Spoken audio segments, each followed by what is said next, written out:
My wife and her sisters thought it was funny to prank Mu Epsilon on my birthday. They put nuts into my food knowing that I'm allergic to nuts, laughing as they drove off yelling, "Good luck."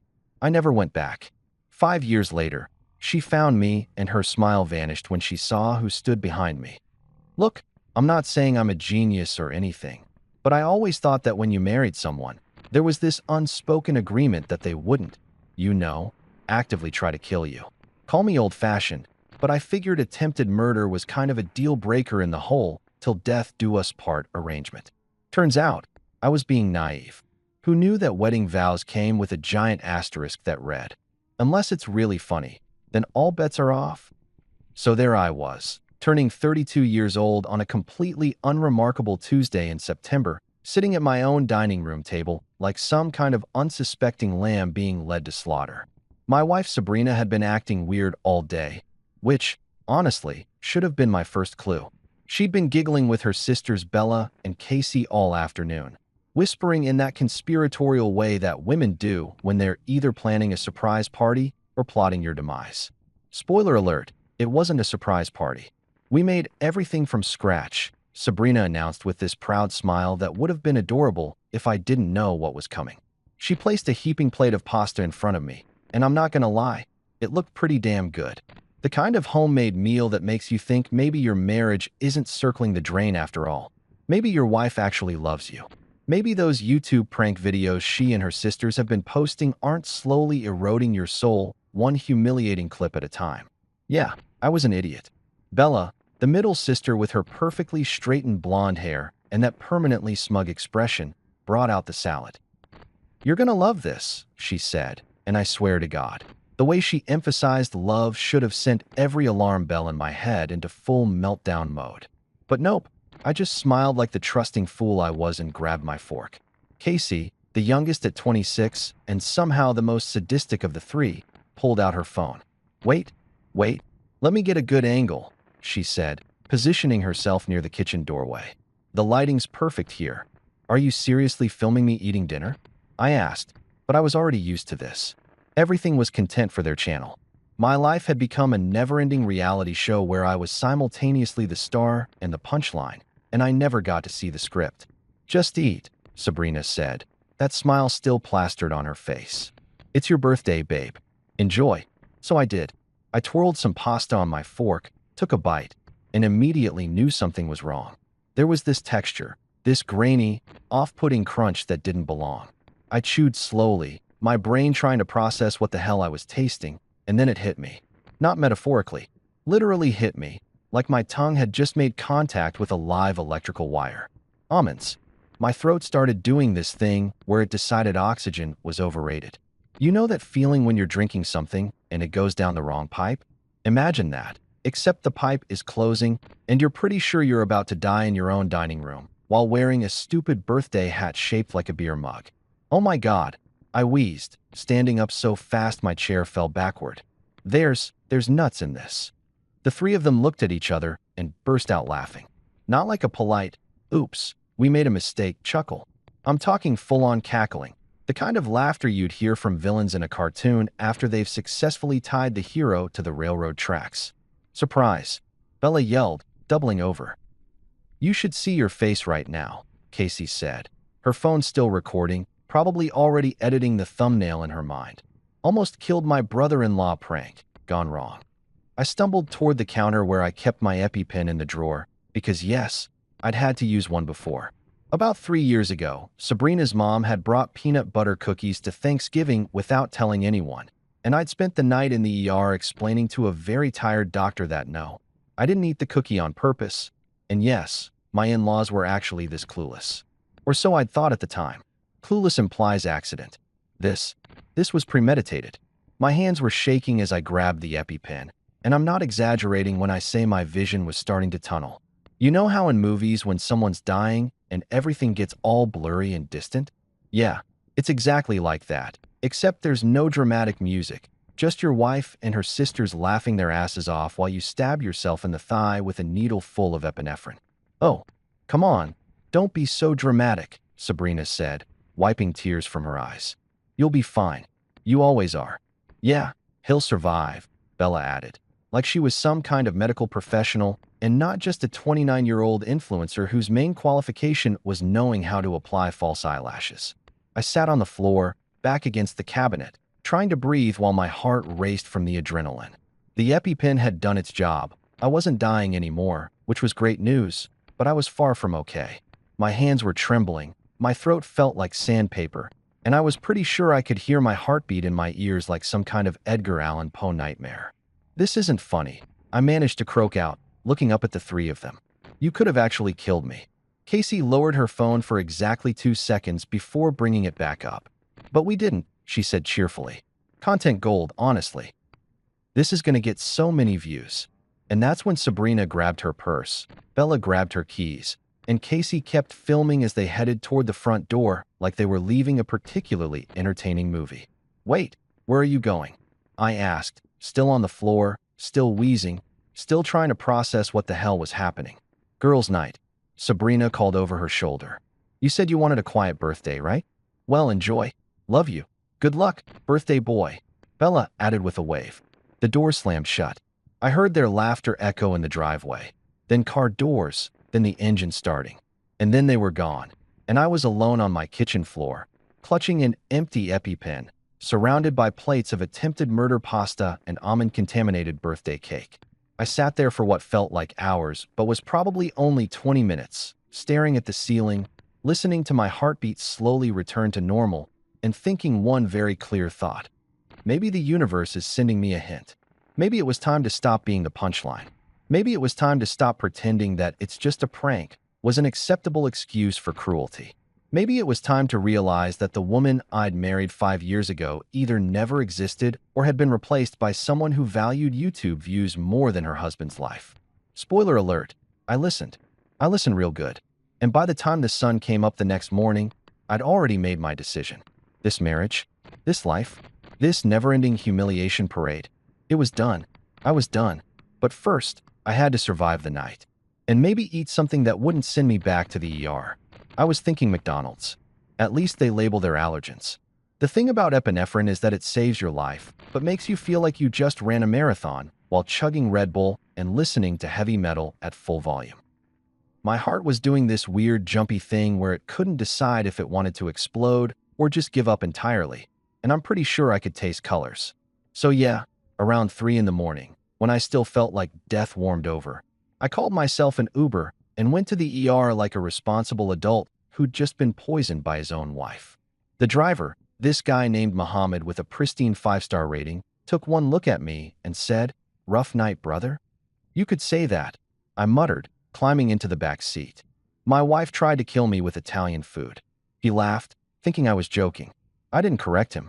What was I going to say? No.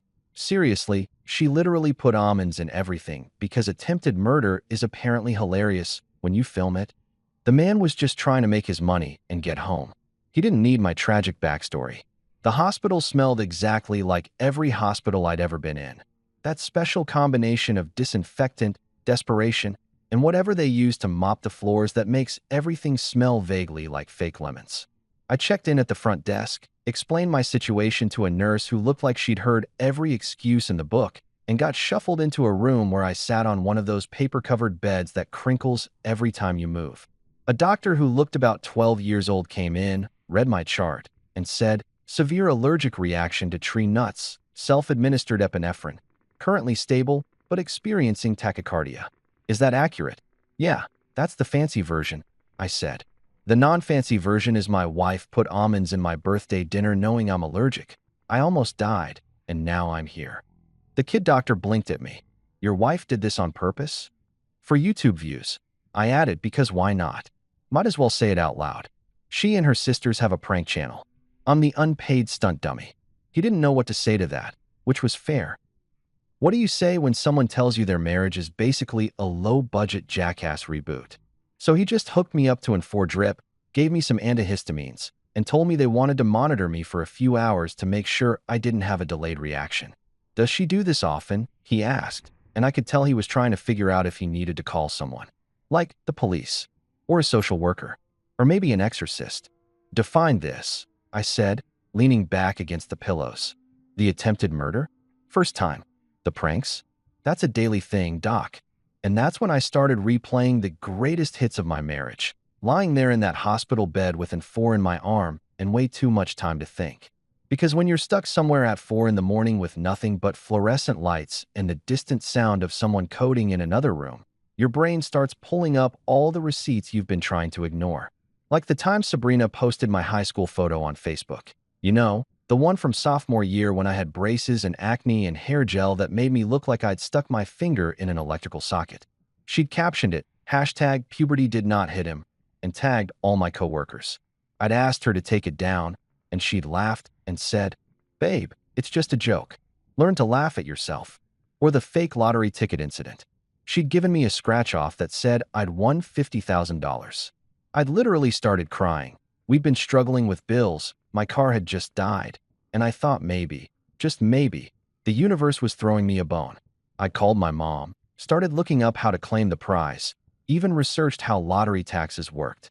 And then Sabrina pulled out her phone, showed me the video she'd been recording the whole time, and told me it was fake. "You should have seen your face," she'd said, like watching hope die in someone's eyes was peak entertainment. There was the time she and her sisters convinced me that my boss had called a meeting to fire me. I'd spent 3 days stressed out of my mind, updating my resume, applying to new jobs, barely sleeping. Turned out, there was no meeting.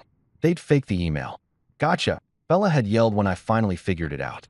Casey had already posted the video, convincing my brother-in-law he's getting fired, and it had gotten 200,000 views. I could keep going. The short-sheeted bed on our anniversary. The time they replaced my shampoo with Nair, and I almost went bald. The fake parking tickets. The emails to my family pretending to be me saying weird, embarrassing stuff. 5 years of this. 5 years of being the butt of every joke, the punchline to every bit, the collateral damage in their quest for internet fame. And I'd let it happen. That was the worst part. I'd convinced myself it was fine, that this was just how her family was, that if I couldn't take a joke, then I was the problem. I'd laughed along, played the good sport, told myself it wasn't that bad. But lying there in that hospital bed, staring at the water-stained ceiling tiles, I realized something that should have been obvious years ago. This wasn't love. This was abuse with a laugh track. The nurse came back around 6 in the morning, checked my vitals, and told me I was good to go. "Someone coming to pick you up?" she asked. I thought about calling Sabrina. I thought about going home, having the big confrontation, demanding an apology, maybe even suggesting marriage counseling like some optimistic idiot who still believed things could be fixed. And then I thought about that video Casey had taken last night, probably already uploaded, probably already getting comments like "LOL his face" and "Savage Sisters," and "This is hilarious." "Nah," I told the nurse. "I'm good." I walked out of that hospital at 6:30 in the morning, still wearing the same clothes from last night, smelling like hospital and regret, and headed straight for the bus station. I didn't go home, didn't grab clothes, didn't pack a bag, didn't leave a note. I walked into that Greyhound station like a man on a mission, looked at the departure board, and picked the first bus heading north. Didn't matter where it was going, just mattered that it was leaving. The ticket cost $47. The lady behind the counter, this older woman with reading glasses on a chain, asked if I wanted round trip. "One way," I said. "You sure, honey? It's cheaper if you." "One way." I repeated, sliding 2 20s and a 10 across the counter.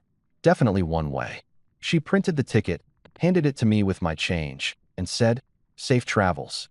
I sat in that station for 40 minutes, watching people come and go, families hugging, couples arguing, some businessman yelling into his phone about quarterly reports. And I felt nothing. No guilt, no second thoughts, no dramatic moment of doubt.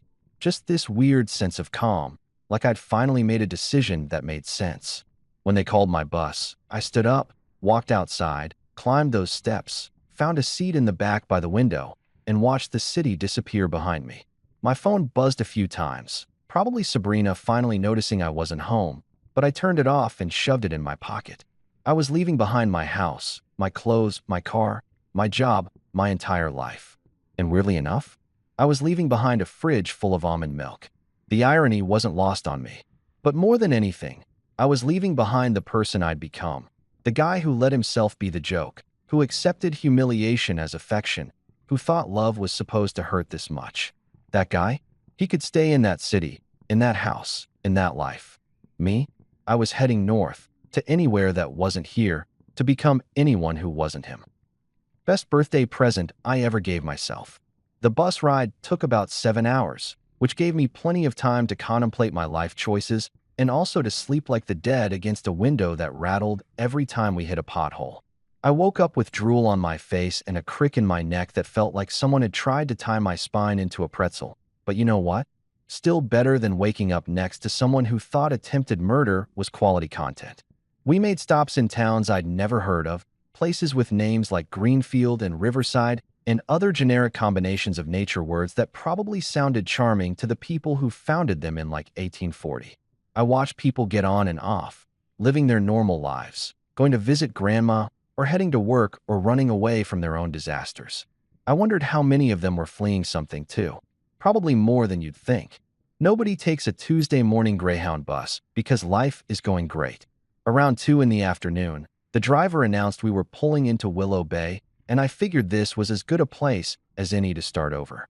I'd never heard of it, which meant Sabrina definitely hadn't either, and that was pretty much my only requirement for a new hometown. That, and hopefully a distinct lack of tree nuts in the local cuisine. I grabbed my backpack, which contained exactly nothing because I'd literally walked out with just my wallet and keys, and stepped off the bus into what I can only describe as the most aggressively coastal town I'd ever seen. And I mean that in the best way possible. The air smelled like salt water and fried fish. There were seagulls screaming at each other like they were in some kind of territorial gang war, and everything looked slightly weathered in that way that happens when the ocean decides to personally age your buildings for you. The bus station, if you could even call it that, was basically a bench with a faded schedule posted on a telephone pole. No building, no ticket counter, just a bench and a dream. Very inspiring. Next to the bench was a hand-painted sign that said, "Welcome to Willow Bay, population 847." But someone had crossed out the 847 and written "Who's counting?" in marker. I immediately loved this place. I started walking down what appeared to be the main street, which had about 6 businesses total. A diner called the Krusty Catch, appetizing name, guys. A bait and tackle shop, a post office the size of my old bathroom, a liquor store with bars on the windows, a laundromat, and a motel with a neon sign that flickered between vacancy and vacant Y, like it couldn't commit to the full word. Perfect. I walked into the motel office, where a bell dinged above my head like I was entering a 1950s sitcom. Behind the counter sat a woman who had to be at least 70, doing a crossword puzzle and smoking a cigarette, even though there were at least 3 signs saying "no smoking" on the walls. She looked up at me with eyes that had seen some serious stuff and said, "You lost or running?" "Running," I said, because apparently I'd decided honesty was my new policy. "Good," she said, exhaling smoke out the side of her mouth. "Lost people are annoying. They want directions and Wi-Fi passwords and all kinds of needy crap. Running people just want a bed and to be left alone." "That's exactly what I want," I said. $60 a week, paid up front, no refunds, no visitors after 10, no cooking in the rooms, and if you break anything you buy it. She said all this without looking up from her crossword. Cash only. I pulled out my wallet and counted out $60, which left me with about 200 and change to my name. I was going to need a job, like, immediately, but that was a problem for tomorrow me. Today me just needed a door that locked and a horizontal surface to pass out on. She handed me a key, an actual metal key, not a key card, attached to a plastic diamond-shaped keychain that said "Room 7" in faded marker. "Checkout's at 11. Ice machine's broken. Don't park in front of room 3. That's Jerry's spot, and he gets weird about it." "Who's Jerry?" I asked. "You'll know him when you see him," she said, returning to her crossword. "He's the one who looks like he fought a shark and lost." I decided not to ask for clarification and headed to room 7, which smelled exactly like she'd promised. Wet carpet with a side of old fries, probably from the 1990s. The bed had a floral comforter that had definitely seen better decades. The TV was one of those old box ones that weighed more than a small car, and there was a painting of a lighthouse on the wall that was hung slightly crooked. The bathroom had tile that might have been white once upon a time and a shower that made a concerning grinding noise when I turned the handle. It was perfect. I lay down on that questionable bed, fully clothed, without even pulling back the covers because I wasn't ready to know what condition the sheets were in, and for the first time in years, Literally years. I slept without my phone next to me. Without Sabrina's ringtone waking me up at 2 in the morning because she'd decided it was hilarious to set alarms on my phone. Without the sound of her sisters cackling in the living room while they edited their latest content. Without the anxiety that came from wondering what fresh humiliation tomorrow would bring. I slept for 14 hours straight and woke up feeling like I'd been reborn. The next morning, I walked into the Krusty Catch and ordered coffee and whatever breakfast special they had going. The waitress, a woman in her 40s with a name tag that said Deb, brought me eggs and bacon and toast without asking any questions, which I appreciated. The guy sitting next to me at the counter, who I assumed was Jerry based on the 3-inch scar running down his face, nodded at me and said, "New." "Brand new," I said. "Running from something or towards something?" He asked, which seemed to be the universal question in this town. "Running from," I admitted. "But maybe towards something too. Haven't decided yet." "Fair enough," Jerry said, returning to his pancakes. "Tommy's usually hiring if you need work. Painting, odd jobs, whatever. I'll pay you cash if you don't ask questions." "Tommy," I asked. "Owns the place," Deb said, refilling my coffee. "He's in the back. I'll tell him you're looking." And just like that, I had a job. Or at least, the promise of one. Tommy turned out to be this guy in his 50s with a gut that suggested he sampled his own cooking regularly and a handshake that could crush diamonds. He looked me up and down and said, "You know how to paint?" "I can learn," I said. "Good enough. Got a dock that needs doing. 15 an hour, cash, you start tomorrow." By the end of my first week in Willow Bay, I'd painted that dock, fixed a fence for some lady who paid me in cash and homemade cookies, nut-free. I checked. And helped clean boats at the marina for a guy who introduced himself only as captain and never elaborated. The locals didn't care who I was or where I came from. When people asked my name, I said Aaron Miles without thinking about it, just pulled it out of thin air, a fresh identity for a fresh start. Aaron Miles didn't have a wife who tried to kill him. Aaron Miles didn't spend 5 years being humiliated for views. Aaron Miles fixed fences and painted docks and ate dinner at the Krusty Catch and went home to his motel room that smelled like old fries. Aaron Miles was free. And freedom, it turned out, tasted a lot like instant noodles and peace. Weird combination, but I'd take it. So here's the thing about manual labor in coastal towns during August. It's basically like volunteering to be slow roasted by the sun while the humidity tries to drown you from the outside in. But did I know this when I agreed to paint Captain Whoever's dock in the middle of the afternoon? Nope. Because I was an idiot who thought that just because I'd survived attempted murder by pasta, I was suddenly immune to all other forms of death. Spoiler alert. Heat exhaustion doesn't care about your tragic backstory. I'd been out there for maybe 3 hours, slapping white paint on sun-bleached wood, sweating through my shirt like I was auditioning for a deodorant commercial about failure.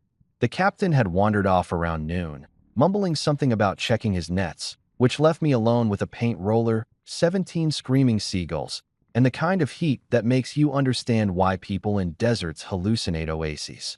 My mistake was thinking I could tough it out. Very masculine, very stupid. I'd already drunk all the water I'd brought, which was 1 bottle, because apparently I thought I was a camel, and I was starting to feel weird. Like dizzy weird. Like my brain is cooking inside my skull weird. But I only had maybe a quarter of the dock left to finish, and Aaron Miles wasn't a quitter. Aaron Miles was a guy who finished what he started, even if what he started was apparently giving himself heat stroke for $15 an hour. I remember kneeling down to paint a lower board, then feeling this wave of nausea that made the world tilt sideways. And then, nothing. Lights out. My consciousness just said, "I'm done with this," and pieced out like it had better places to be. When I woke up, I was staring at ceiling tiles that were significantly less water-stained than my motel rooms, which I took as a good sign. There was an 4 in my arm again. Seriously, this was becoming a concerning pattern, and someone was standing over me with a blood pressure cuff and an expression that suggested she'd seen this exact brand of stupidity before. "He's awake," she called over her shoulder, then looked down at me with eyes that could cut glass. "Welcome back to the land of the living, genius. You know what a water bottle is?" I blinked at her, my brain still trying to load like a computer from 2003. She was probably in her late 50s, maybe early 60s, with gray streaks running through dark brown hair she'd pulled back in a no-nonsense ponytail. Her scrubs had little cartoon thermometers on them, which seemed ironic given how cold her stare was. The name tag pinned to her chest read, Nurse Joe, in that standard medical font they all use. I had water. I croaked, my throat feeling like I'd gargled sand. "1 bottle," she said, writing something on a chart. "In 95-degree heat, in full sun, for 3 hours. Did you fail math or just common sense?" "Both," I offered, which made her mouth twitch in what might have been amusement or might have been her suppressing the urge to smack me with the chart. "You're lucky Mike saw you collapse and had the sense to drag your stupid ass up here," she said, checking the 4-bag. "You were about 30 minutes from serious damage. Your core temp was 103.5. "Who's Mike?" I asked, trying to sit up and immediately regretting it when the room did a fun little spinning thing. "Captain Mike," she clarified, pushing me back down with one hand. "Don't move yet. Your blood pressure's still figuring out what numbers mean. And yes, the captain has a real name." Shocking, I know. I lay there while she checked various things, my vitals, my pupils, my ability to answer basic questions like, "What year is it?" and "Who's the president?" I got the year right, but honestly blanked on the president because my brain was still booting up. After about 20 minutes of this, she declared me stable but idiotic and told me I needed to stay for observation. "This is a clinic?" I asked, looking around at what appeared to be someone's converted house. "Town's too small for a real hospital," Joe said, sitting down in a rolling chair that squeaked. "This is what we've got. I handle everything from splinters to heart attacks, and apparently heat exhaustion from people who think they're invincible." "I don't think I'm invincible," I protested. "I just needed the money." "You need a brain is what you need," she shot back, but there was less edge to it now. "How long you been in town?" "About 3 weeks." "Staying at Rita's motel?" "Room 7. She nodded like this told her everything she needed to know about my life circumstances. "You got people who know you're here? Someone I should call?" "Nope," I said, probably a little too quickly. "Just me.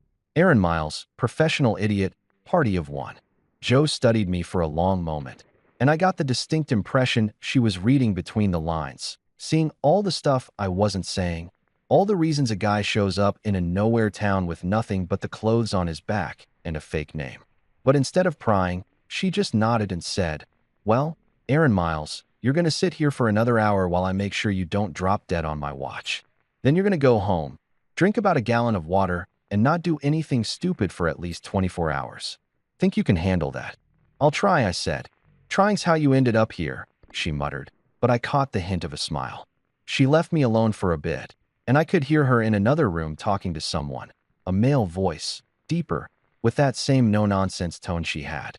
When she came back, there was a guy following her who looked like he'd eaten every breakfast special at the Krusty Catch for the past decade and enjoyed every bite. "This is my brother Tommy," Joe said. "Tommy, this is the idiot who tried to die on Mike's dock." "Hey," Tommy said, extending a hand the size of a baseball mitt. "Heard you're new in town. Need work?" I shook his hand, which was like shaking hands with a friendly bear. "I mean, yeah, but apparently I'm bad at not dying while doing it." Tommy laughed, this big booming sound that filled the whole clinic. "Mike said you painted 3/4 of that dock before you went down. That's dedication. Stupid, but dedicated." He pulled up a chair and sat down with a wheeze. "Look, I own the Krusty Catch. You been there?" "Every day," I admitted. "Deb makes good coffee." "Deb makes terrible coffee, but she makes a lot of it," Tommy corrected. "Listen, I need someone who can do odd jobs. Flipping pancakes during the breakfast rush, fixing whatever breaks, which is everything because that building's older than I am. 15 an hour, cash, and I promise you won't die of heat stroke because it's all indoors." "You offering me a job?" I asked, glancing at Joe, who was pretending not to listen while definitely listening. "I'm offering you a chance to not be stupid outside," Tommy said. "What do you say?" "What did I say?" I said yes, obviously. Because lying there in that clinic, hooked up to N4 for the second time in a month, being scolded by a nurse who somehow reminded me of every tough love teacher I'd ever had, and being offered employment by a guy who looked like he gave great hugs and even better advice. This felt right. This felt like the universe saying, "Okay, you ran away from the disaster. Now here's the part where you build something new." So I took the job. Started the next day, after Joe made me promise approximately 17 times that I would hydrate, like a normal human being, and wear sunscreen, because I don't need you back here with third-degree burns, you walking disaster. Tommy put me on breakfast duty first, scrambling eggs, flipping pancakes, making toast that only burned occasionally. It was simple work, honest work, the kind of thing where at the end of the day you could actually see what you'd accomplished. People came in, I fed them, they paid, they left happy. Nobody was filming me. Nobody was waiting for me to mess up so they could laugh. I was just a guy making breakfast in a diner that smelled like bacon grease and possibility. And for the first time in longer than I could remember, I felt useful. Not like a prop in someone else's show, not like collateral damage in someone's quest for content. Just useful. Alive. Real. Turns out that's what freedom tastes like. Burnt toast and redemption, served with a side of crispy bacon. About 6 months into my new life as Aaron Miles, professional pancake flipper and guy who no longer gets poisoned by his wife, I'd settled into a pretty comfortable routine. Wake up at 5, which used to be my personal hell, but now felt weirdly peaceful. Walk to the diner, prep the kitchen, serve breakfast to the same 12 people who came in every morning like clockwork, handle whatever broke that day. Usually the toilet, sometimes the toaster, once a window when Jerry got into it with a seagull, and go home smelling like maple syrup and fryer oil. It was simple. It was predictable. It was exactly what I needed. And then, naturally, because the universe can't let me have nice things for too long, everything went sideways on a completely normal Wednesday morning. I was working the breakfast rush, and by rush, I mean there were like 8 people in the diner instead of the usual 5, when the door banged open so hard the little bell above it basically had a panic attack. Everyone looked up, because in Willow Bay when something loud happens, it's either exciting or someone's fishing boat just sank, and either way you want to know about it. Standing in the doorway was this tall guy, probably mid-30s, wearing a leather jacket that had seen better days and jeans that were torn in a way that definitely wasn't a fashion choice. He was pale, like I donate blood for a living pale, and there was this dark stain spreading across his side that I really hoped was just oil or paint or literally anything other than what it obviously was. Blood. That was blood. So much blood. He took 2 steps toward the counter, looked directly at me with eyes that were struggling to focus, and said, "Sorry about this," before collapsing face first onto the counter with a thud that made everyone's coffee cups rattle. For a second, nobody moved. We all just stared at this guy who'd apparently decided our diner was a great place to audition for a crime scene. Then Deb screamed. Not like a horror movie scream. More like an annoyed, not again scream, and suddenly everyone was moving at once. "Call Joe," Tommy yelled from the kitchen, already heading over with a stack of dish towels. On it, I grabbed the phone and dialed the clinic, which I'd memorized after my heat stroke incident because apparently I was collecting medical emergencies like Pokemon cards. Joe answered on the second ring. "Willow Bay Clinic. This better be good." "Hey, it's Aaron from the diner.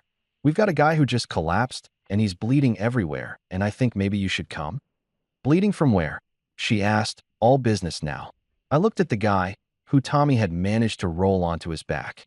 The leather jacket had fallen open, revealing a white t-shirt that was definitely not supposed to be that red. His side? Maybe his ribs? "There's a lot of blood, Joe. Like, concerning amounts. Keep pressure on it. I'm 2 minutes away," she said and hung up. Tommy was already pressing towels against the guy's side, which was making this awful wet squelching sound that I could have gone my whole life without hearing. The stranger was conscious, barely, and making this low groaning noise that sounded like it hurt just to breathe. "Stay with me, buddy," Tommy said, his usual jolly demeanor replaced with this intense focus I'd never seen before. "You got a name?" "Grayson," the guy wheezed. "Sorry about the mess." "Don't worry about the mess," Tommy said. "Worry about not dying. We like our customers alive, better for repeat business." I grabbed more towels because the ones Tommy was using were already soaked through, and I was trying really hard not to think about the fact that this was definitely the most excitement Willow Bay had seen in months, and also potentially the most traumatic thing I'd witnessed since my wife tried to murder me with pasta. Different kind of trauma, but still. "What happened to you?" I asked, kneeling down next to him while we waited for Joe. Grayson's eyes rolled toward me, and even half dead he managed to look sarcastic. "Would you believe? I tripped. Not even a little bit," I said. "Good instinct," he muttered, then winced. "Got shot." Disagreement with someone who disagreed violently. You need to call the cops? Tommy asked. Grayson laughed, which turned into a cough that sounded deeply unhealthy. Cops were the problem. Well, that was concerning. But before I could ask what he meant by that, Jo burst through the door with a medical bag that looked like it had been through a war. She took one look at the situation, said a word I'm pretty sure wasn't in any medical textbook, and immediately took over. Everyone back up, she ordered, pulling on gloves. Tommy, keep that pressure. Aaron, I need you to call for an ambulance. He needs a hospital. Nearest hospital's 40 minutes away, Tommy said. I know that, which is why I'm calling them now instead of later. Jo snapped, but her hands were gentle as she examined the wound. Looks like a through and through. Bullet missed anything vital, probably, but he's lost blood and I need to make sure he's not bleeding internally. She worked fast, cleaning the wound, packing it with gauze, wrapping it tight enough that Grayson gasped. The ambulance showed up about 15 minutes later, which was actually pretty impressive considering we were in the middle of nowhere, and they loaded him onto a stretcher while Jo rattled off medical information that sounded like she was speaking a different language. Before they wheeled him out, Grayson grabbed my wrist with a grip that was surprisingly strong for a guy who'd just bled all over our breakfast counter. Thanks, man, he said, his eyes clearer now, focused. Seriously, don't mention it, I said. Just maybe next time you need to collapse somewhere, try a hospital first? He smiled, actually smiled. And then they were wheeling him out and the diner was suddenly very quiet except for the sound of Tommy scrubbing blood off the counter and muttering about needing to replace the vinyl. That was intense, Deb said, pouring herself a cup of coffee with shaking hands. Who the hell gets shot before 8 in the morning? Someone having a worse day than us, I said, which got a snort from Jerry, who'd watched the whole thing while calmly eating his pancakes like dinner theater. The cops showed up about an hour later, 2 of them, looking very official and very suspicious. They asked questions about what we'd seen, what Grayson had said, whether we knew him. We told them the truth. Guy walked in bleeding. We called for help. That was it. They didn't seem satisfied, but they also didn't have anything to work with. So eventually they left with a warning to call if he comes back. You think he'll come back? I asked Tommy after they'd gone. Tommy shrugged, scraping the last of the blood-soaked towels into a garbage bag. If he does, we'll deal with it. Guy said thanks. Didn't threaten anybody, just needed help. That's good enough for me. And that was that. We cleaned up, replaced the towels, and went back to serving breakfast like nothing had happened. Because that's what you do in small towns. Weird stuff happens, you deal with it, and then you move on. I figured that was the end of the Grayson story. Random stranger, dramatic entrance, probably never see him again. I was wrong. About a week later, I was closing up the diner. Wiping down tables, sweeping floors, doing all the glamorous stuff that comes with food service, when someone knocked on the door. I looked up, ready to point at the closed sign, and there he was. Grayson, standing there looking significantly less bloody and significantly more alive, with one hand pressed against his side like it still hurt, but he was trying not to show it. He had this sheepish expression on his face, like he wasn't sure if he was welcome or if we'd call the cops. I unlocked the door and let him in. Hey, he said, I know you're closed, but I wanted to thank you. Properly. Without all the bleeding. You're welcome, I said. You look better. Less actively dying. Yeah, turns out getting shot sucks, he said, attempting a smile. Doctors patched me up, said I was lucky. Quarter inch to the left, and I'd have been screwed. What happened? I asked, because subtle had never been my strong suit. Grayson hesitated, then sighed. Long story. Buy you a coffee, and I'll tell you. I looked at him. This stranger who'd literally collapsed in our diner, who'd been shot by someone, who'd made cryptic comments about cops being the problem, and thought about all the times I'd wanted someone to just listen without judging, without making it into content, without turning my pain into entertainment. Yeah, I said. Coffee sounds good. And that's how I met Grayson. Over coffee, after hours, in a diner that smelled like old grease and new beginnings. 2 guys with complicated pasts decided maybe they could figure out the future together, or at least not bleed on any more counters. So it turned out that Grayson wasn't just some random guy who'd gotten shot and decided to bleed all over our counter for fun. He was an ex-detective from somewhere up north. He was vague about the details, which I respected because I was also vague about my details, who'd made the catastrophic mistake of exposing a dirty cop. And by dirty, I don't mean he forgot to shower. I mean like evidence tampering, money laundering, probably involved in organized crime level of dirty. Grayson had done the right thing, gone through proper channels, reported it to internal affairs, followed the rules like a good little Boy Scout. And his reward? A bullet in the ribs, a target on his back, and a very strong suggestion from people who carried badges that maybe he should disappear for a while. So he'd ended up in Willow Bay, same as me, running from a life that had gone spectacularly wrong. We bonded over coffee that first night, trading war stories like veterans from two different but equally stupid battles. His involved actual gunfire and corruption. Mine involved tree nuts and YouTube views. Both of us had scars. His were just more visible and significantly cooler. So your wife tried to kill you with Italian food, Grayson said, stirring sugar into his cup with this expression that suggested he'd heard a lot of crazy stories in his career, but this one was definitely top 10. For content, I clarified, because that detail was important. Can't forget the content. What's attempted murder without monetization? He laughed, this genuine, surprised laugh that made his side hurt, which he tried to hide but failed. And you just left? No divorce papers, no confrontation, just ghosted? Legally, I'm still married, I admitted, which was something I tried not to think about too much. But Aaron Miles isn't married. Aaron Miles is single, employed, and allergy-free. Well, except for the nuts thing. Still got that. Aaron Miles, Grayson repeated, smirking. That's not your real name. Is Grayson yours? I shot back. Touché, he said, raising his mug in a toast. To fake names and fresh starts. We clinked mugs like idiots, and that was basically the beginning of the weirdest friendship I'd ever had. Over the next few months, Grayson became a permanent fixture in Willow Bay, and more specifically, in the diner. Once he was healed up enough to move without looking like he was auditioning for a medical drama, he started making himself useful. Turned out that being a detective had given him all sorts of random skills that small coastal towns desperately needed but didn't know they needed. First project. The diner's security system, which consisted of one camera from 1995 that might have been recording or might have just been a decorative box at that point. Nobody was really sure. Grayson took one look at it, said some choice words about whoever installed it, and showed up the next day with actual modern equipment. Where'd you get this stuff? Tommy asked, watching Grayson mount a new camera above the register. Friend owed me a favor, Grayson said, which was probably code for something, but we didn't ask. You get any trouble here? Define trouble, Tommy said. Jerry gets into fights with seagulls pretty regularly. I mean real trouble. Break-ins, theft, that kind of thing. Tommy shrugged. Not really, but I guess it's good to have anyway. Insurance might actually go down if they know we've got cameras. Grayson installed 4 cameras total. One on the entrance, one on the register, one covering the parking lot, and one in the back by the storage room.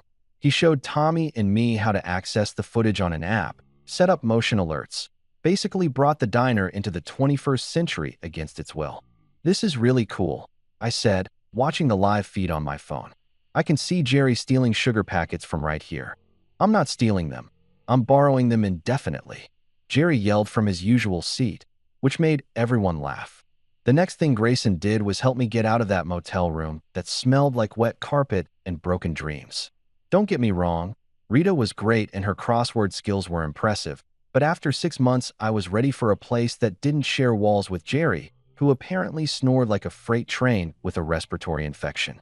There's a cottage for rent about a mile up the coast, Grayson mentioned one day while we were having lunch. Old guy who owns it moved to Florida, wants someone to keep an eye on it. Cheap, too. $500 a month. 500? I repeated, because in my old life, 500 wouldn't even cover parking. What's wrong with it? Nothing major. Needs some work. Paint, fixing some boards, general maintenance. But it's solid. Got a view of the ocean and everything. He drove me out there that afternoon in his beat-up truck that he'd somehow acquired. Again, didn't ask. The cottage was small, like really small, probably 600 square feet total, with weathered blue siding and a porch that looked like it was held together by hope and salt air.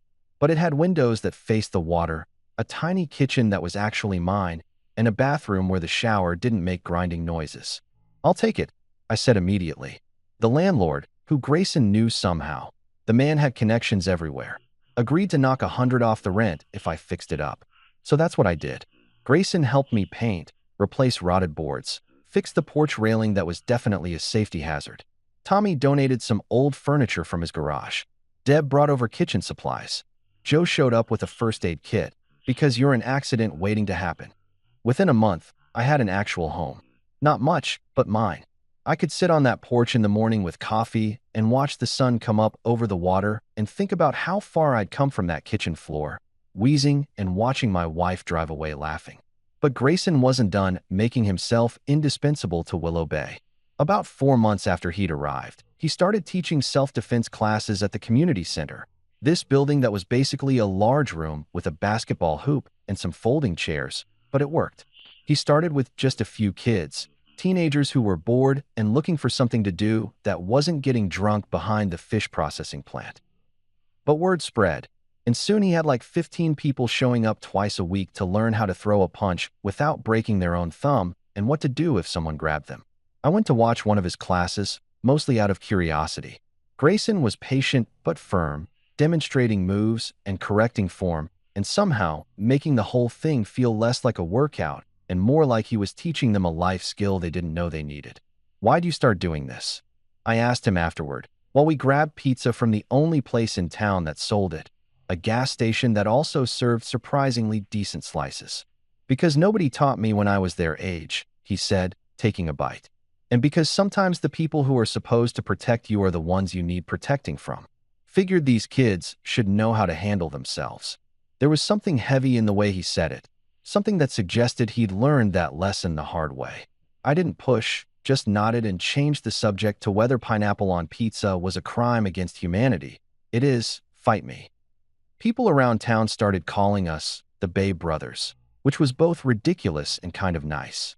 We weren't brothers, we barely looked alike, and we'd known each other less than a year. But there was something about how we'd both shown up broken and somehow managed to build something functional out of the wreckage. Tommy joked that we should get matching jackets. Joe said we were like a buddy cop movie except with less shooting and more pancakes. Jerry said we reminded him of him and his brother before his brother moved to Nevada and stopped calling, which got weirdly emotional, and we had to distract him with free pie. I'd stopped thinking about Sabrina entirely. Stopped wondering what she was doing, if she tried to find me, if she even cared that I'd disappeared. My phone, my old phone, under my real name, was in a drawer in my cottage, powered off, forgotten. I didn't check social media, didn't Google myself to see if I was a missing person. Just let it all go. Until one night, about 8 months after Grayson had shown up, we were sitting on my porch drinking beer and watching the stars, and he asked, "You ever wonder if she misses you?" I laughed so hard I nearly spilled my beer, which would have been a tragedy because it was the good stuff. Tommy had given us some craft IPA from a brewery 2 towns over. "Miss me?" I wheezed, trying to catch my breath. "Grayson, buddy, she misses me like I miss anaphylactic shock." Which is to say, not at all. "You don't think she feels bad about what happened?" "Oh, she might feel bad," I said, taking a swig of beer. "But only because her favorite punching bag left the ring. She probably misses having someone around to humiliate. But miss me specifically? The actual person? Nah. You can't miss someone you never actually saw as human in the first place." Grayson was quiet for a minute, just looking out at the ocean. "That's pretty dark, man." "It's also pretty accurate," I said. "But you know what? I don't care anymore. She can miss me, hate me, forget I ever existed, doesn't matter. I'm here, she's there, and I'm eating pizza without fear of nut contamination. Life is good." He clinked his bottle against mine. "Life is good," he agreed. And sitting there on my porch with my friend, in my cottage, in my town, with my new life? Yeah, it really was. 5 years. That's how long it took for my past to come knocking. And wouldn't you know it, the universe had a sense of dramatic timing because it happened on the kind of stormy night that would make a horror movie director weep with joy. I'm talking full-on theatrical weather. Wind howling like it had a personal vendetta against my cottage. Rain slamming against the windows hard enough that I was genuinely concerned about breakage. Thunder that sounded like God was rearranging furniture upstairs. The whole ocean was pissed off, waves crashing against the rocks loud enough that I could hear them over the TV, which was saying something because Grayson and I were watching an action movie where things exploded every 30 seconds. We'd made it a weekly tradition, Thursday night movie night. complete with pizza from the gas station. They'd upgraded to 3 types now, very fancy, and beer from Tommy's secret stash that he claimed was too good for regular customers. Grayson was sprawled on my couch like he owned the place, which honestly he kind of did at this point. He'd helped fix the roof, repaint the shutters, and install actual insulation, so I figured he'd earned squatting rights. "This is the dumbest thing I've ever seen," Grayson said, watching the protagonist outrun an explosion in slow motion. "That's not how physics works. It's a movie about a guy who fights crime with experimental weaponry he built in his garage," I said, reaching for another slice of pizza. "I don't think physics are the main concern here." "Still," he muttered, but he was smiling, which meant he was enjoying it even if he wouldn't admit it. The knock came during a particularly loud action sequence, so at first I thought it was just the wind slamming something against the side of the house. But then it came again, 3 solid knocks, deliberate, human. We both looked at each other with the universal expression of, "Who the hell is out in this weather?" "You expecting someone?" Grayson asked, already shifting into that alert mode he had, the cop instincts that never really went away. "At 9 o'clock during a storm?" "Yeah, I've got a full schedule of visitors," I said, standing up and brushing pizza crumbs off my shirt. "Maybe it's Jerry. He gets weird when it storms." But even as I said it, I knew it wasn't Jerry. Jerry would just barge in yelling about the apocalypse and demanding to share our pizza. This knock was different, tentative, almost hesitant. I opened the door, and my entire world tilted sideways like someone had just pulled the emergency brake on reality. Sabrina, standing on my porch, soaked to the bone, mascara running down her face in black streaks that made her look like a raccoon who'd made some questionable life choices. Her hair, those perfect curls that she'd always spent an hour styling every morning, was plastered to her head, dripping. She was wearing jeans and a jacket that was doing absolutely nothing to keep her dry, and she was shivering in that full-body way that meant she'd been out in this weather for a while. But what really got me, what made my heart do this weird stuttering thing, was her smile. That same smug, confident smile that I'd seen a million times. The one that usually preceded some prank or humiliation or "it's just a joke, babe." Except now it was cracked, broken at the edges, held together by desperation and whatever had driven her to track me down after 5 years. For a solid 10 seconds, I just stood there, frozen, my brain trying to process what my eyes were seeing. This couldn't be real. This was some weird nightmare brought on by gas station pizza and too much IPA. Any second now, I'd wake up on the couch with Grayson throwing popcorn at me and telling me I'd fallen asleep during the car chase scene. "Aaron," she whispered, and hearing that name, the fake name, my new name, the identity I'd built from scratch, coming out of her mouth felt like a violation somehow. Like she was trying to invade this space I'd carved out, this life I'd built specifically to get away from her. My mouth moved before my brain caught up. "It's Evan, actually," I said, and even to my own ears I sounded weirdly calm, almost detached. "Allergic to nuts and nonsense, remember?" She blinked at me, confused, her smile flickering like a dying light bulb. "What? No, your name is." "Not anymore," I interrupted, crossing my arms. "Been Aaron Miles for 5 years now. Clean slate, new life, 0 attempted murders. It's been great." "I don't understand," she said, and she actually looked lost, which was a new expression for her. Sabrina had always been confident, always sure of herself, always the one in control. Seeing her standing there confused and drenched and desperate was like seeing a different person wearing her face. "I've been looking for you for 2 years. Do you know how hard it is to find someone who doesn't want to be found?" "I'm going to take a wild guess and say it's pretty hard." "Yeah," I said. That was kind of the point. Behind me, I heard Grayson stand up. I didn't have to look to know he was there. I could feel his presence, solid and steady, the way you feel a wall at your back. He moved into the doorway next to me, arms crossed, silent but radiating this quiet authority that came from years of dealing with people in crisis. He didn't say anything, didn't have to, just stood there like a very large, very capable shadow. Sabrina's eyes went from me to him, and I watched her smile. What was left of it? Crack like glass hitting concrete. "Who's this?" she asked, and there was something sharp in her voice now, something that sounded almost like jealousy, which was hilarious considering she'd literally tried to kill me. "Friend," I said simply. "Grayson, this is Sabrina. My wife. Technically. In the legal sense. Sabrina, this is Grayson. Guy who taught me that healthy relationships don't usually involve allergen-based murder attempts. Grayson nodded at her, still not speaking, and I could see her trying to figure out what was happening here. Was this my boyfriend? My roommate? Some hired muscle I'd brought in for protection? The confusion on her face would have been funny if the whole situation wasn't so surreal. Can I come in? She asked, hugging herself against the cold. Please? I drove 6 hours to find you. Part of me. The old me, the guy who'd spent 5 years being the good sport, the understanding husband, the one who always gave second chances, wanted to say yes. Wanted to invite her in, get her dry, hear her out, because that's what decent people did, right?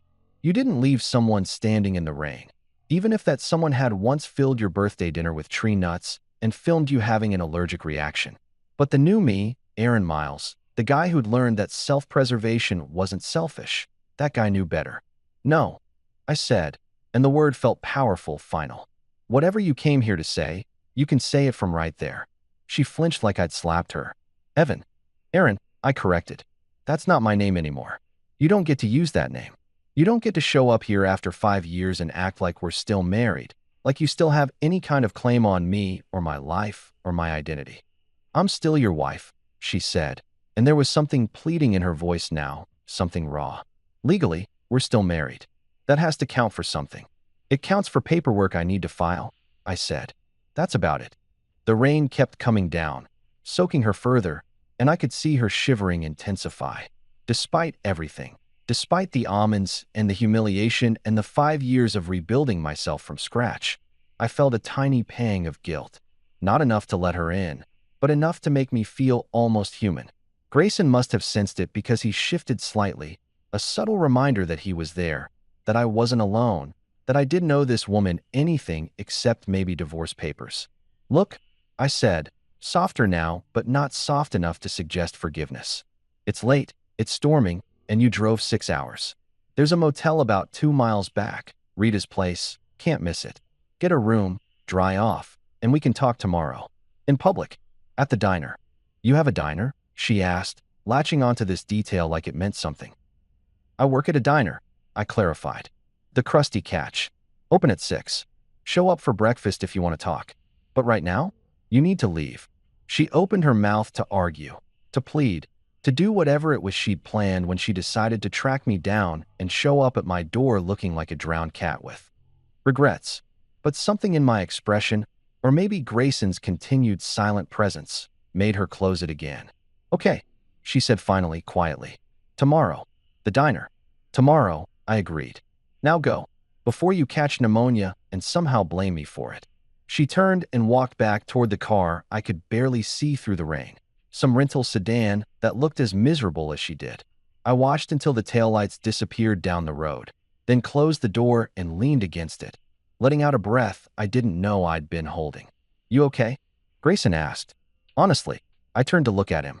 I have no idea. Check back in 5 to 7 business days, and I'll let you know. He cracked a smile at that.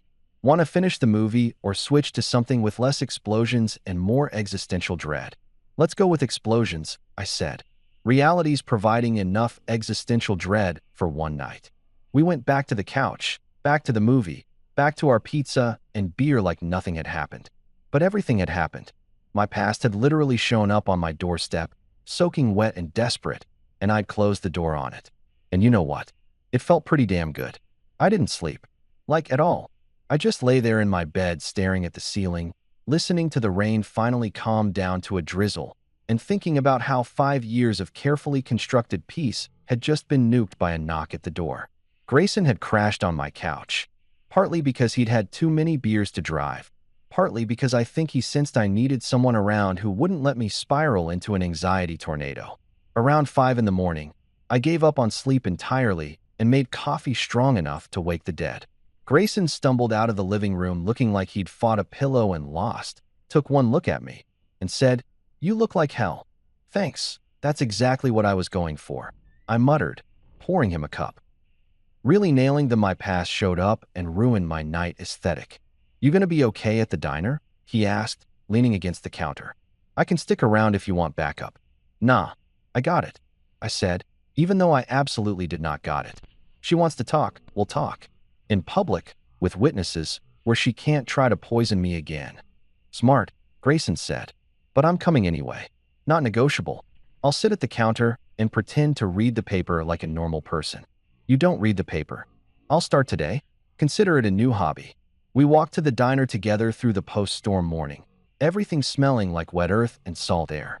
The sky was doing that thing where it couldn't decide if it wanted to be gray or blue, so it just kind of hovered in between, looking confused. Kind of like how I felt, honestly. Tommy was already there when we arrived, prepping for the breakfast crowd, and he took one look at my face and said, "What happened? You look like you saw a ghost." "Close," I said, tying on my apron. "More like the ghost of bad decisions past showed up at my door last night looking for closure." "Your wife?" Tommy asked, because of course I'd eventually told him the whole story during one of those late-night cleaning sessions where you end up sharing your trauma over the sound of scrubbing grills. "Bingo. She coming here?" "Supposed to," I said. "Any chance we can pretend the diner's closed?" "Not a chance," Tommy said, but he squeezed my shoulder in that dad-like way he had. "But I'll be here.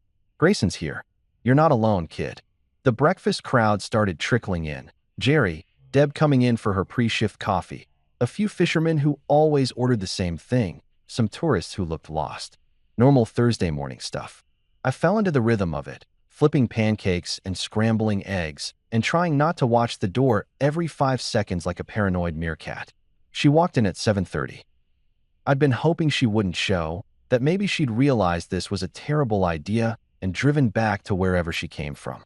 But nope, there she was, looking significantly more put together than last night. Hair dried and styled, makeup fixed, wearing jeans and a sweater that probably cost more than my rent. She looked around the diner with this expression I couldn't quite read. Surprise? Judgment? Nostalgia for the husband she'd tried to murder? Our eyes met. She attempted a smile. I pointed to a booth in the corner, the one farthest from everyone else, because I didn't need the whole town hearing this conversation. "I'll take this one," I told Tommy, grabbing a pot of coffee and 2 mugs. I walked over to her booth, set down the mugs, poured coffee like I was serving any other customer, and said, "Morning. What can I get you?" She blinked at me. Aaron, I corrected. "And I'm working, so unless you want to order food, we can skip the pleasantries." "Just coffee is fine," she said quietly. I nodded and slid into the seat across from her, which was probably against some kind of customer service rule, but Tommy wasn't going to fire me for this.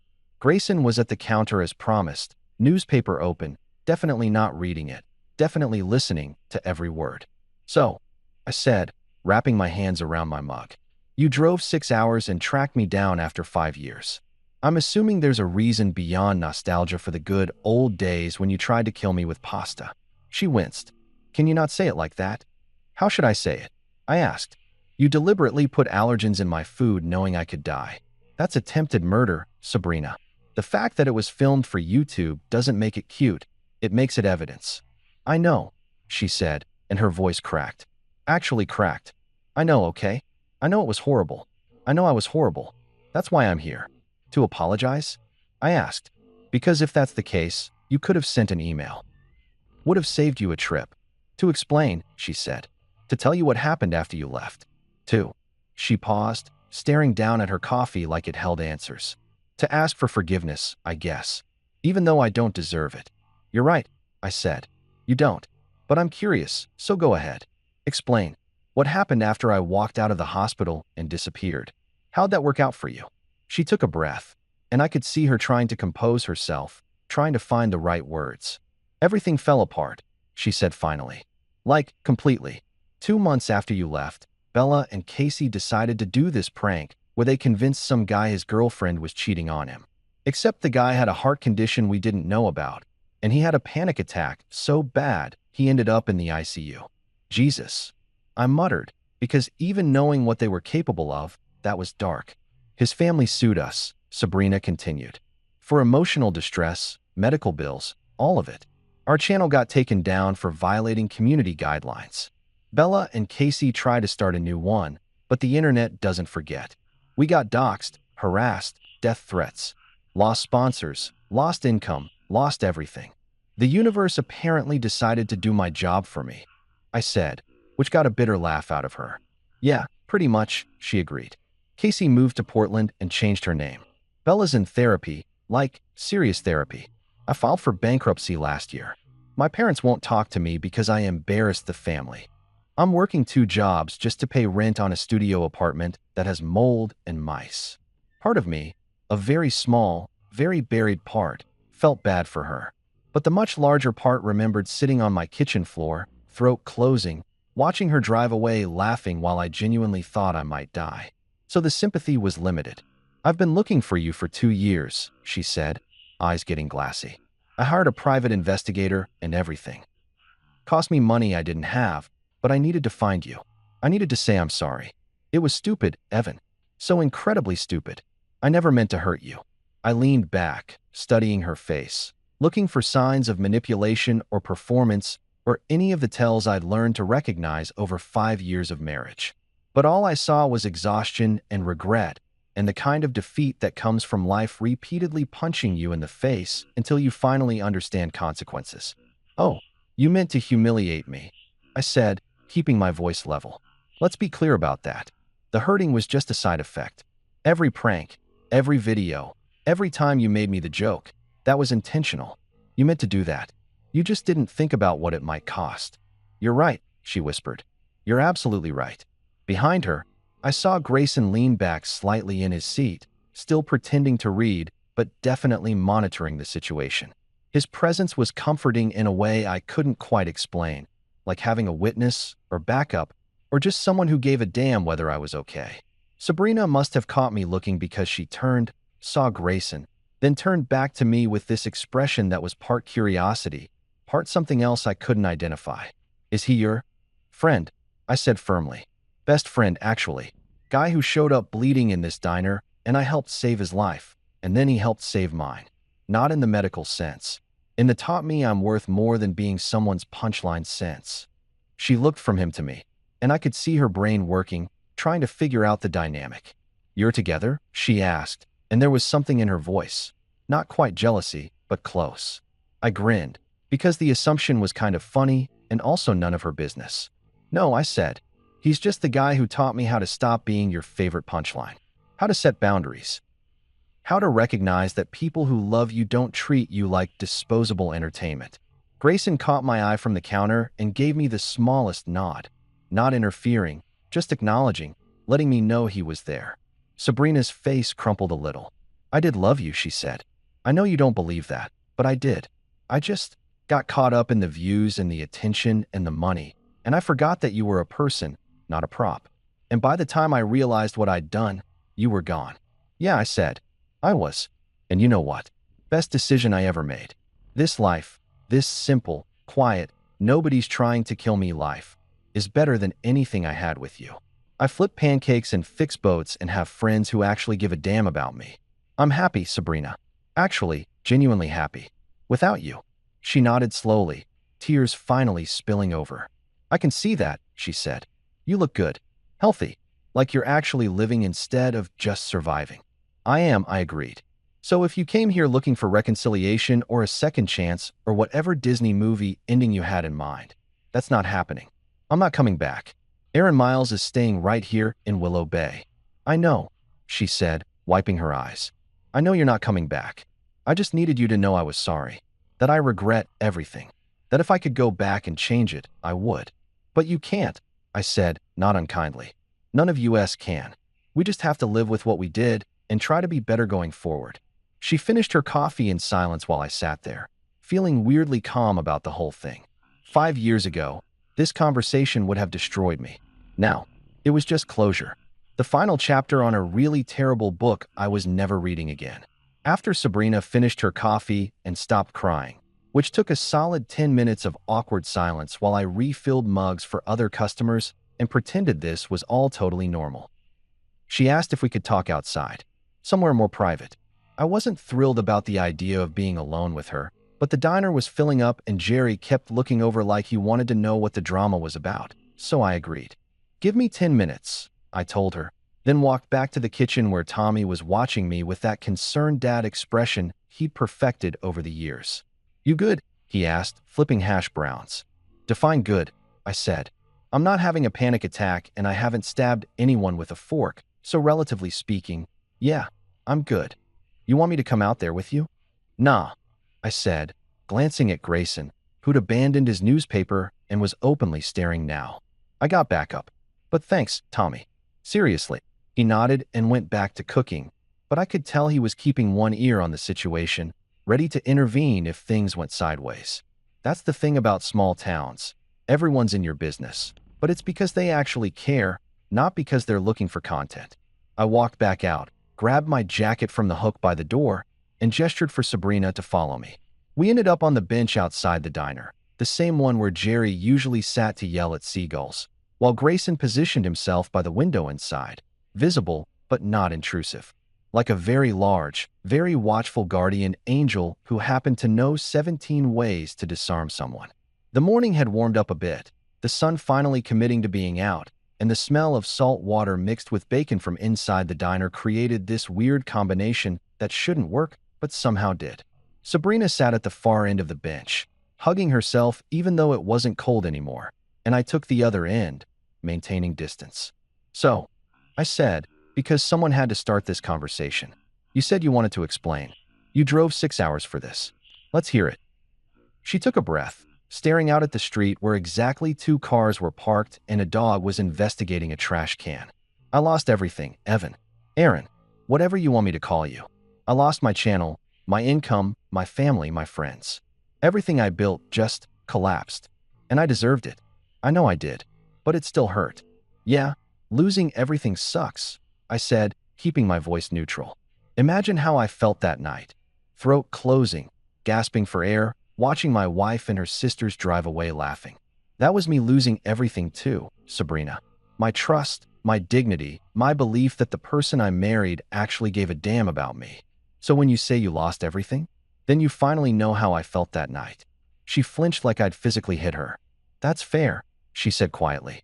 That's completely fair. Damn right it is, I said. You want sympathy for consequences catching up with you? Wrong guy, wrong town, wrong decade. I gave you 5 years of sympathy, of being the good sport, of laughing along while you treated me like garbage. I'm fresh out. I'm not asking for sympathy, she said, turning to look at me with red-rimmed eyes. I'm just trying to explain that I understand now. What I did to you, what we did, it wasn't funny. It was cruel. And I'm sorry. I'm so sorry. I studied her face, looking for the Sabrina I'd married, the one who'd seemed sweet and funny and kind before the YouTube channel took over our lives. But that person either never existed or had been buried so deep under likes and subscribers and viral content that she was gone. This person sitting here now was a stranger wearing familiar features, someone who'd been shaped by consequences I hadn't been around to witness. You know what the worst part was? I said, leaning back against the bench. It wasn't even the almonds, as messed up as that was. It was that you filmed it. You documented my near-death experience for entertainment. You watched me grab my EpiPen, watched me struggle to breathe, and your first instinct was to make sure you got it on camera. That's what I can't get past, Sabrina. Not the prank itself, but what it said about who you'd become. She started crying again, these quiet tears that rolled down her face without sound. I'd seen her cry before, lots of times. Sad movie tears, frustrated tears, manipulative tears when she wanted something. But these were different. These were the tears that came when reality finally caught up, and you couldn't run from it anymore. I don't know who I was, she whispered. I look back at those videos, at the things we did, and I don't recognize myself. It's like I was possessed or something. Except it wasn't possession. It was greed and stupidity and thinking that views mattered more than people. At least you figured it out eventually, I said, even if it took losing everything to get there. We sat in silence for a minute, watching the dog give up on the trash can and wander down the street. Inside the diner, I could see Grayson talking to Tommy, probably giving him the rundown on what was happening. Deb had arrived for her shift and was pointing at us through the window, clearly asking questions. Can I ask you something? Sabrina said finally. And you can tell me it's none of my business, but are you happy? Like really happy? I thought about it for a second. About my cottage with the crooked porch. About Tommy and his terrible jokes. About Joe and her tough love medical advice. About Grayson and our Thursday movie nights. About flipping pancakes at 5 in the morning and painting docks in the afternoon and falling asleep to the sound of waves instead of Sabrina's laugh track. Yeah, I said, and I meant it. I really am. This life, it's not glamorous. I'm not making YouTube money or living in a nice house or doing anything that would look impressive on Instagram. But I'm not pretending to be okay while dying inside. I'm just okay. Actually okay. And that's better than anything I had before. She nodded, wiping her face with her sleeve. I'm glad, she said. I mean that. I'm glad you found something good. What about you? I asked, surprising myself. What's your plan? After this? Go home, she said with a bitter laugh. Back to my moldy apartment and my 2 jobs and my therapy sessions. Try to keep being better than I was. Maybe one day I'll actually believe I deserve to be happy again. Therapy's good, I said. You should stick with that. The door to the diner opened and Grayson stepped out, hands in his pockets, casual but deliberate. He walked over to us and said, Sorry to interrupt, but I figured this might be useful. He pulled out a business card and handed it to Sabrina. She took it, confused, and read it out loud. Dr. Sarah Mitchell, licensed therapist. She looked up at Grayson. What is this? Therapist in town, Grayson said calmly. Good person. Helps people who mistake cruelty for humor, among other things. Specializes in helping folks rebuild after they've blown up their own lives. Figured you might need someone local if you're serious about changing. Sabrina stared at the card, then at Grayson, and something in her expression hardened. You think this is funny? She snapped. Making fun of me for trying to apologize? I couldn't help it, I smiled. Just a little bit, but enough that she saw it. A little, I admitted. But don't worry, I'm not allergic to karma. Turns out watching consequences catch up with people who deserve them is actually pretty satisfying. Who knew? You're an asshole, she said, but there was no real heat behind it. More like exhaustion.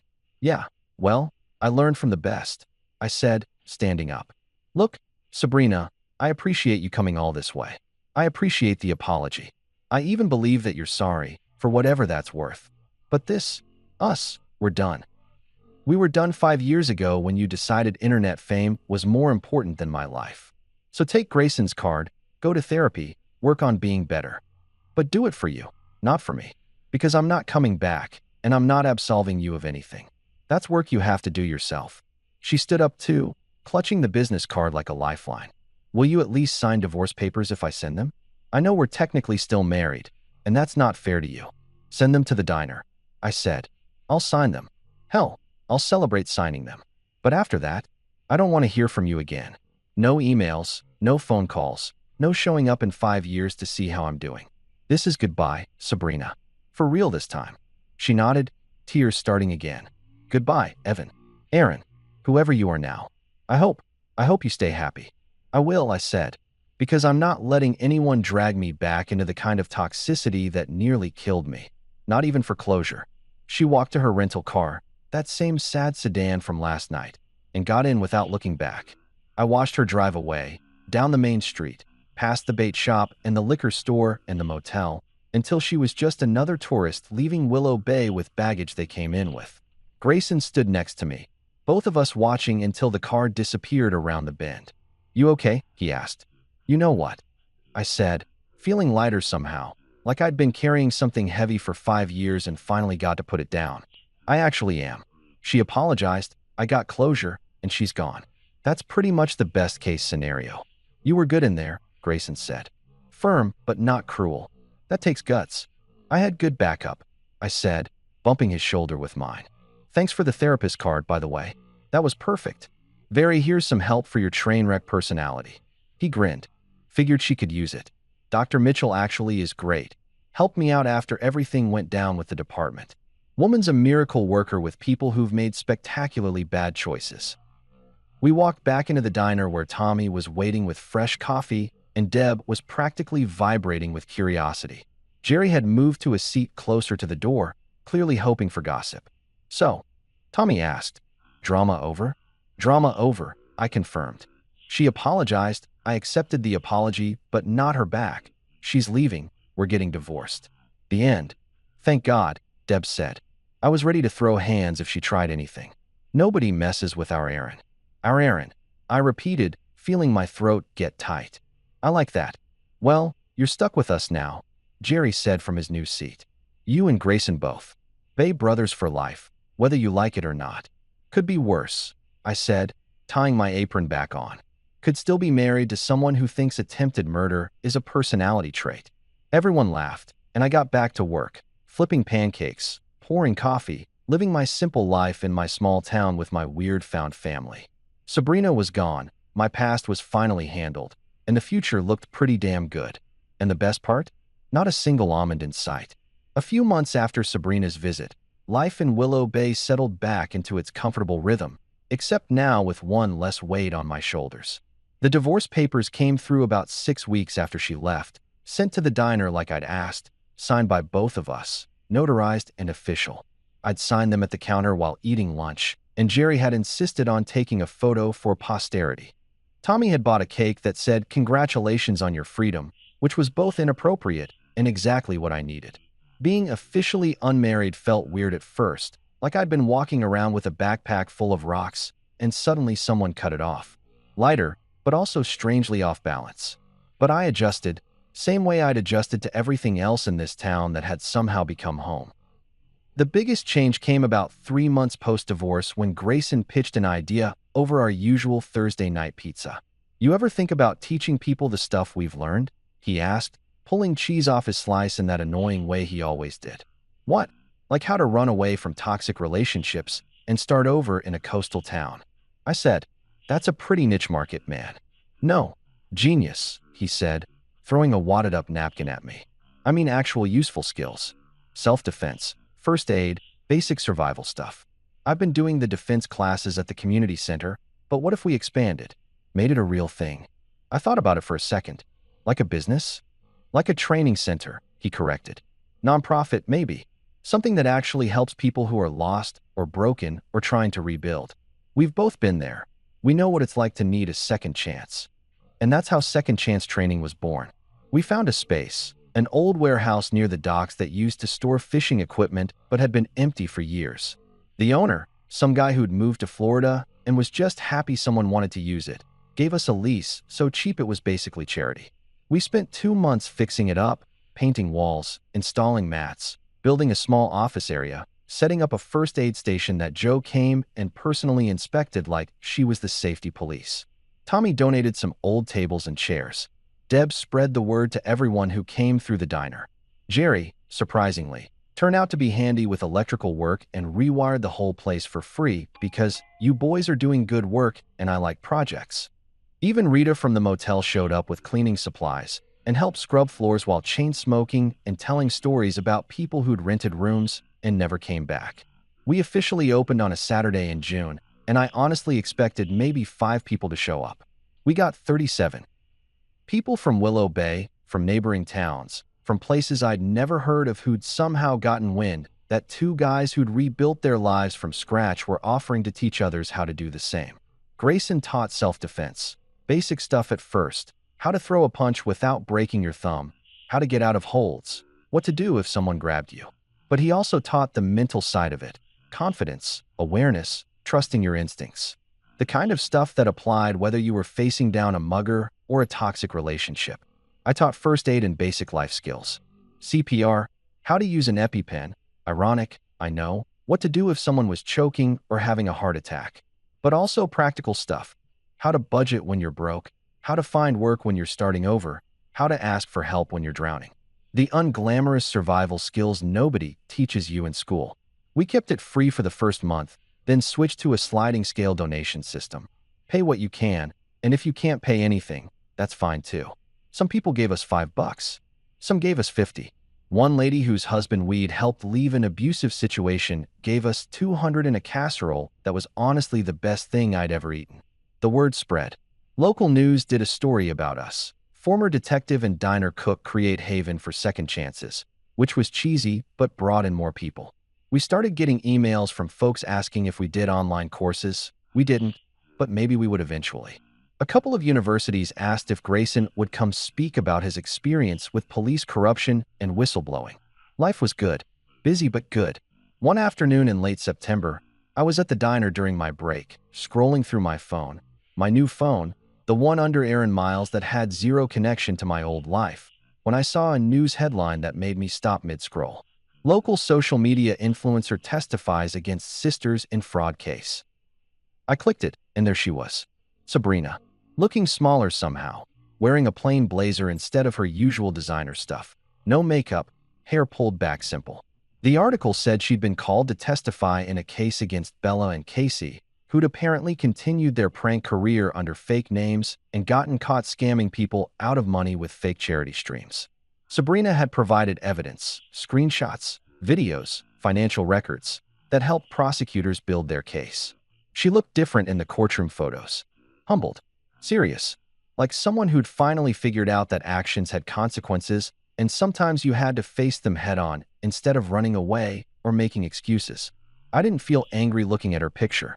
Didn't feel satisfied or smug or vindictive. Just done.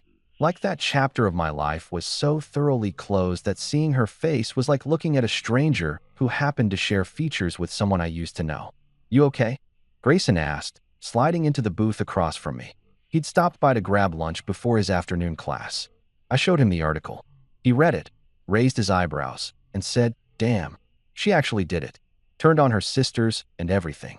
Good for her, I guess," I said, pocketing my phone. "Hope she figures her life out."